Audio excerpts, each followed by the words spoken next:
Have you ever found yourself in awe of someone who just, well, commands a room? Maybe they have that magnetic thing like a Bill Clinton or that quiet authority that just makes everyone tune in. For the longest time, I think charisma felt like this really elusive quality, like you either have it or you don't, a kind of secret ingredient for a lucky few. But what if that wasn't the whole story? What if charisma was actually something you could, well, learn? Yeah, and what's truly fascinating here, and this is something the charisma myth just brilliantly demonstrates, is how this perceived magic can actually be completely demystified. The book really breaks charisma down into practical, accessible techniques. It shows us it's not some innate gift. It's more a set of behaviors and, crucially, internal states that anyone can consciously cultivate and practice. Okay, so let's unpack this. Let's do a dive into the charisma myth and discover how you, listening right now, can consciously practice and actually develop your own magnetic presence. So first off, let's just tackle that common idea head on, the misconception that charisma is just something you're born with. The book opens with this fantastic anecdote, right, from 1886 London, the race for prime minister between Gladstone and Disraeli. Oh yeah, the dinner party story. Exactly. Both men dine with the same young woman. And when she's asked about them, she says about Gladstone, "After dining with Mr. Gladstone, I thought he was the cleverest person in England." Makes sense. But then her take on Disraeli was totally different. She said, "After dining with Mr. Disraeli, I thought I was the cleverest person in England." Okay, big difference. Huge. And guess who won the election? Disraeli, the one who made her feel intelligent. I mean, that story just sets the stage perfectly, doesn't it? Charisma really is about how you make other people feel. Absolutely. And that feeling, it translates into very real, very tangible benefits. The research cited right there in the book really highlights this. Charismatic people, they consistently get higher performance ratings. They're seen as more effective by bosses and by the people reporting to them. Wow. Think about what that means for your career or maybe your team. People genuinely wanting to work with you, not just, for you. That's the kind of competitive edge charisma gives you. Right. And the studies in the text even show that followers of charismatic leaders, they perform better, they find their work more meaningful, they trust their leaders more compared to folks following leaders who might be effective, but just lack that charisma. It's not just stuff. It's a measurable difference. That data is incredibly compelling. It makes you think, though, how does someone like the author actually teach something that feels so, well, so slippery? Yeah. But the author of the charisma myth, she doesn't just theorize. She's personally helped tons of clients significantly boost their charisma.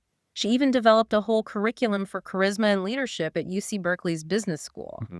And the techniques she outlines, they pull from all over the place: behavioral science, neuroscience, even meditation and Hollywood method acting. It's a real blend. Yeah.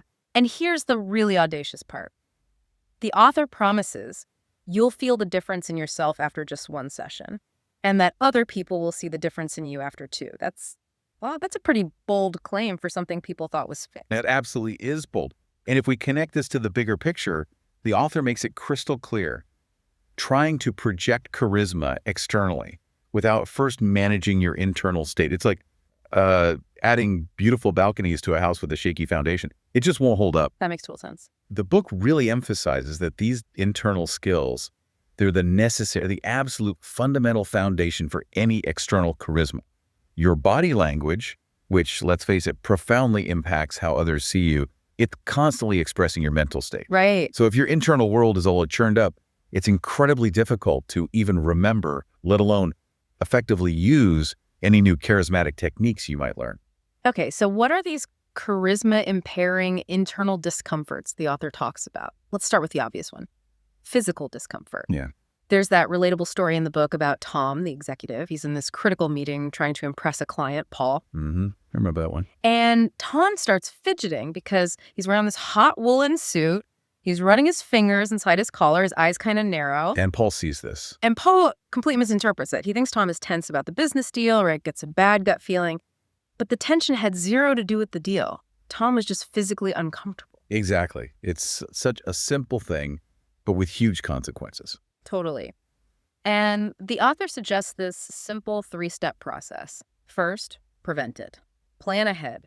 Think about your clothes, food, the room temperature, noise levels. Be proactive. Second, recognize it. Just become aware of tension in your face, your body. And third, remedy or explain it. asked to move out of the sun or mention the construction noise outside, it's just a powerful reminder that our internal state is basically always on display. It really is. Then you've got the mental discomforts. Our brains fundamentally are just not comfortable with uncertainty. Oh, yeah. Think about waiting for, I don't know, a new romantic partner to call back. Your mind just goes into overdrive, right? Obsessing. You might even prefer bad news just to know. Absolutely. The not knowing is often the worst part. And the author introduces this technique called responsibility transfer, where you literally visualize handing over your worries to like a higher power or some trusted entity. And people actually feel different afterward. Yeah, she says clients reported feeling lighter or like their chests opening up. And this technique is apparently also really useful for that other big one. Dissatisfaction caused by comparison. That natural, often draining human thing of constantly measuring ourselves against others. That comparison trap is so easy to fall into. Isn't it? And then there's self-criticism and self-doubt. The book mentions that over 70% of people experience imposter syndrome. 70%? That's huge. Right. So it's incredibly common. And this negative internal state, it impairs performance, and it definitely shows up in our body language. Which raises this important question, Yeah. how often are our brains actually distorting reality without us even realizing it?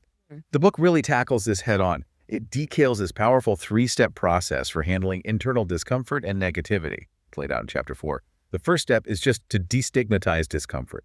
Basically realize it's normal, it's common, it's just a natural part of life, and everyone experiences it. So don't beat yourself up for feeling bad. Exactly. The author even mentions Thich Nhat Hanh, this symbol of peace, reportedly still feeling anger sometimes. It's about realizing you're not alone, and it doesn't mean something's wrong with you. Okay. Step 1, normalize it. What's next? Step 2 is to neutralize negativity. This means recognizing that your thoughts, well, they aren't always accurate representations of reality. The book brings up that famous Harvard study, The Gorilla in the Room, where people are so focused on counting basketball passes, they completely miss a woman in a gorilla suit walking right through the scene. Right. I remember that. It's wild. It powerfully shows how our minds can distort things, right? Playing up some bits, totally omitting others, and we don't even notice. The author suggests trying to see negative thoughts as just like graffiti on a wall or maybe electrical impulses, anything to lessen their emotional grip. Okay, so detach from the thought, don't automatically believe it. Makes sense. And the third step? The third step, and this one is maybe the most empowering, is rewrite reality.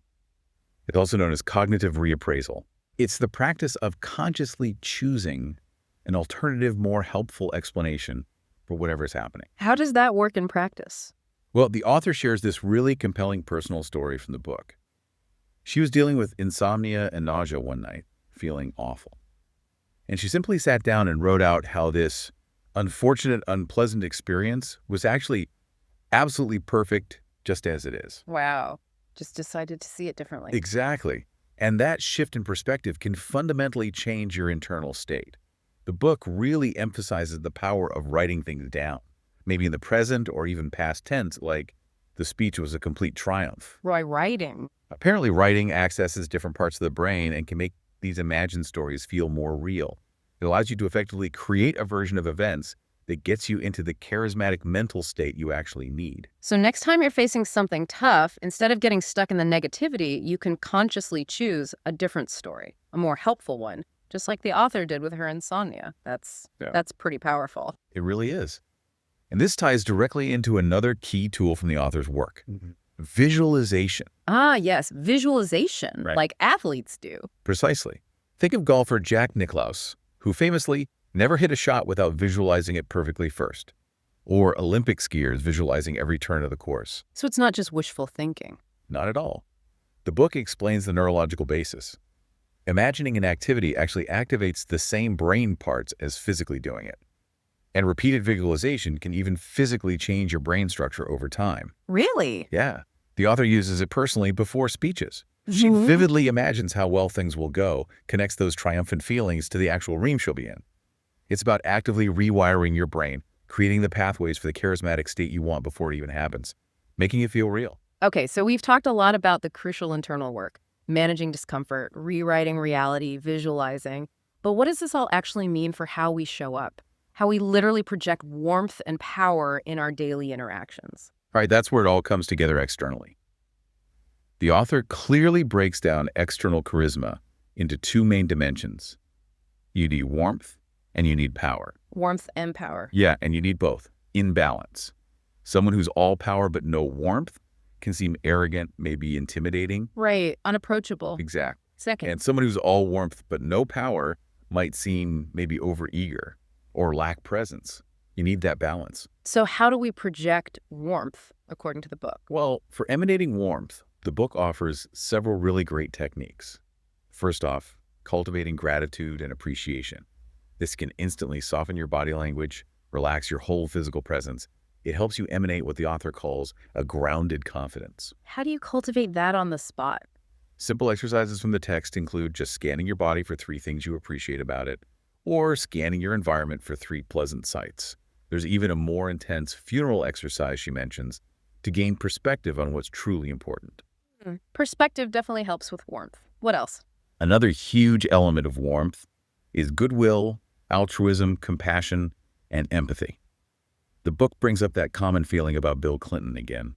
He makes you feel like you're the only person in the world for him. Right, that feeling of being truly seen. Exactly. Yeah. And to cultivate that, the author shares this visualization technique called the angel wings visualization. It was shared by Rupal Patel, apparently used by senior execs. Mm-hmm. You imagine everyone around you having invisible angel wings. Angel wings, seriously. Seriously. Apparently, it instantly shifts your perspective, makes you more present, and infuses your interactions with warmth. Leaders like Angel Martinez from Decker's Outdoors are quoted in the book talking about how empathy is just a core part of charismatic leadership. Interesting. So it's about shifting your internal view of others. What about warmth towards yourself? Ah, yes. Self-compassion, this is crucial. The author distinguishes it clearly from self-confidence or self-esteem. It's about how much warmth you can have for yourself, especially when things are tough. Kristen Neff, who's a leading researcher in this, defines it basically as a 3-step process. First, recognize you're struggling. Second, respond to yourself with kindness, not judgment.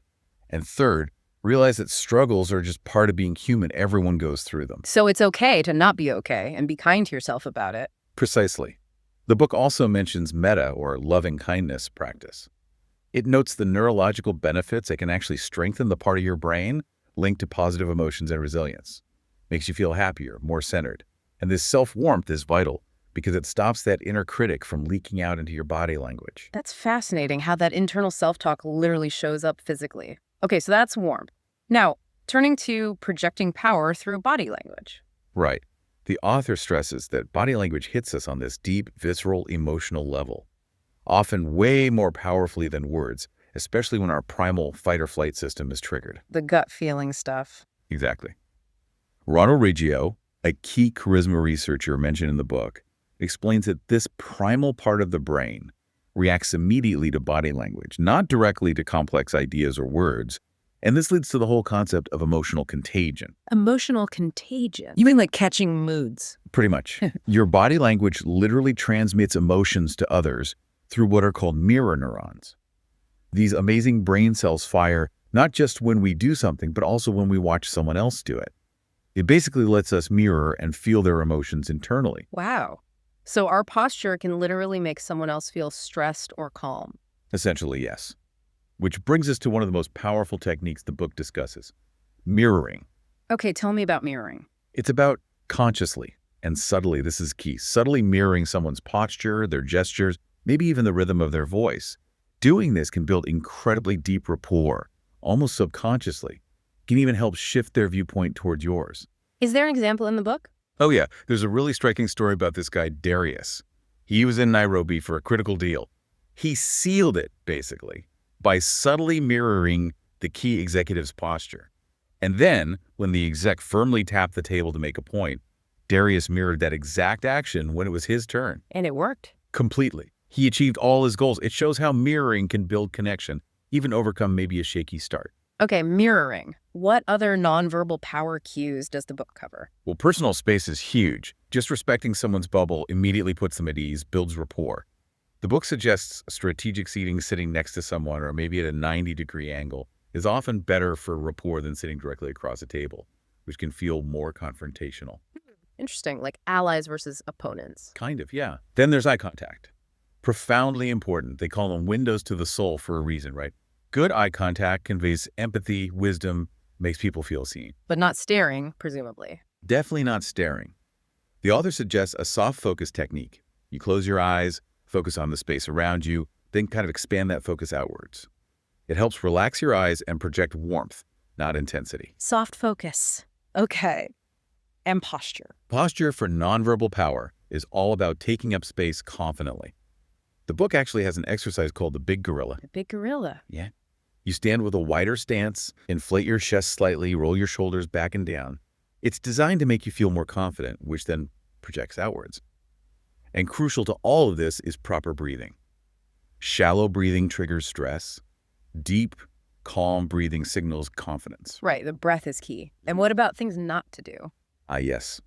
Avoiding distracting signals. The book calls them irritants, things that actually decrease your presence, like excessive nodding, too many verbal ahas, or fidgeting, tapping pencils, playing with your hair, rearranging things. Things we might not even realize we're doing. Exactly. Which is why the author's advice is pretty direct. Videotape yourself. Ooh, cringeworthy, maybe. Probably. But it provides invaluable feedback on what others are actually seeing. Helps you catch and correct those subconscious habits. Okay, this deep dive has given us amazing insights into the internal state and the outward presence. Now, how do we apply all this in specific, maybe high-stakes situations where the rubber meets the road, so to speak? Right, let's get practical. For charismatic first impressions, the author really hammers home how fast these are formed, like seconds and how long they can last. She quotes John Kenneth Galbraith saying that once we make a judgment, we tend to spend the rest of the time proving ourselves correct. So you've got to nail that first interaction. Pretty much. The book talks about tribal wear. Basically, adapting your clothing to fit in with or maybe appropriately impress your audience. Like knowing the dress code. Exactly. She shares her own story of learning to ditch the New York suit for jeans at Oracle and Google to fit in, whereas, IBM managers used to tell their teams, wear anything as long as it's a navy blue suit. For corporate clients, it's about reading the room. The book also dives into the 10 components of a gold star handshake, things like firmness, eye contact, dry palms. Okay, good handshake, dress the part. What about speaking?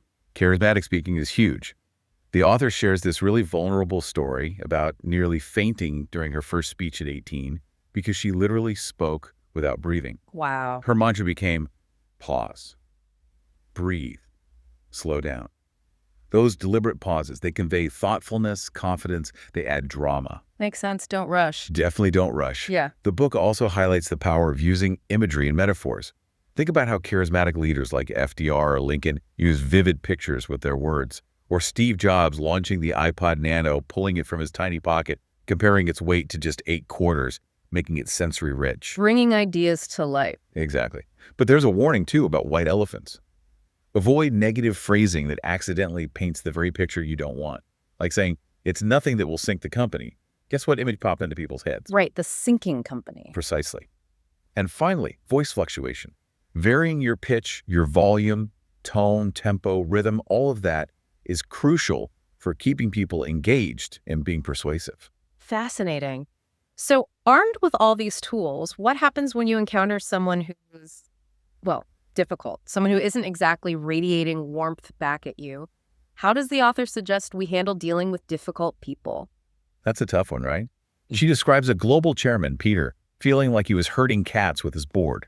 Her advice, don't try to charm the whole group at once. Tackle difficult individuals one-on-one.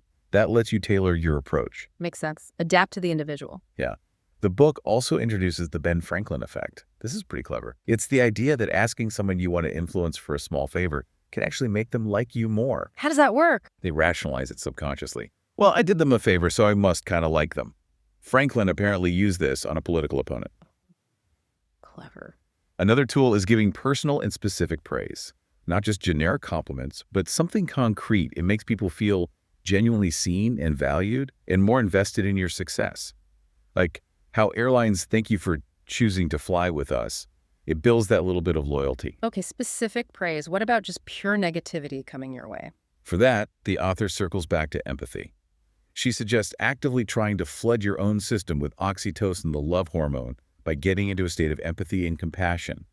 Try to imagine what their internal turmoil might be, or even use that angel wings visualization again. It helps you disarm them by not reacting defensively. So meet difficulty with warmth, essentially. Okay, what about another tough one? Delivering bad news. Nobody likes doing that. No, it's hard. The author advises focusing carefully on timing and location. Choose a comfortable, private setting. She even mentions using props in her office like Play-Doh or candles just to provide a subtle, comforting distraction during difficult conversations. Play-Doh. Interesting. Yeah, something tactile. The key things are express value for the person first for the bad news. Then depersonalize the criticism, focus on the behavior or the situation, not the person's character. And always try to end on a positive, forward-looking note, outlining next steps and showing appreciation for how they handled the feedback. Value, depersonalize, positive end. Got it. And apologies. How do you apologize charismatically? This is interesting. The book stresses forgiving yourself first. If you're still beating yourself up, you're likely to come across as defensive. Ah, okay. Self-compassion again. Exactly.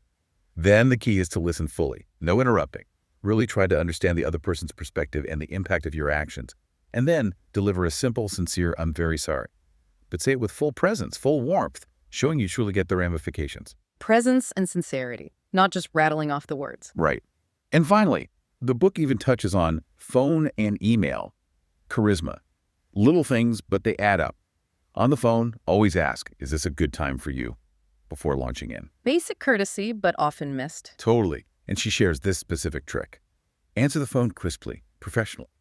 Then, after you hear who it is, let your warmth or enthusiasm flood into your voice. It makes the caller feel uniquely welcome. Nice little technique. And email. For emails, the advice is simple but powerful. Reorganize your message to put the other person's interests first. We naturally tend to start with "I need" or "I want." Flip it. Start with what's relevant or beneficial to them. Okay, wow, we've covered a ton. From internal states to handshakes to handling difficult people. It really feels like you've gained this huge arsenal of practical tools from this deep dive into the charisma myth. It reinforces that charisma isn't some magic you're born with, is it? It's really a dynamic, learnable skill. It just takes conscious effort, self-awareness, practice. Absolutely. And if we connect this back to the bigger picture, mastering charisma, as the author just brilliantly illustrates throughout the book, it isn't about trying to be superhuman or flawless. It's actually about skillfully embracing your own humanity. Well, the book discusses allowing for vulnerability. Remember the Bill Clinton example. His campaign consciously revealed aspects of his troubled childhood, the Manhattan Project, they called it internally. That vulnerability actually made him more relatable, allowed deeper connection. So it's about being authentic, connected, flaws and all, not just projecting perfection. That's a really important point. It's not about putting on an act, but about connecting more genuinely. Exactly. So this deep dive into the charisma myth really shows that the more authentically you engage with these tools, the more profound your impact can be. On others, sure, but also on yourself. It makes you wonder, what small conscious practice, maybe just one thing from the book, will you, listening now, implement today to start transforming your interactions, to start radiating your own unique charismatic presence? Yeah, and what might that journey actually feel like?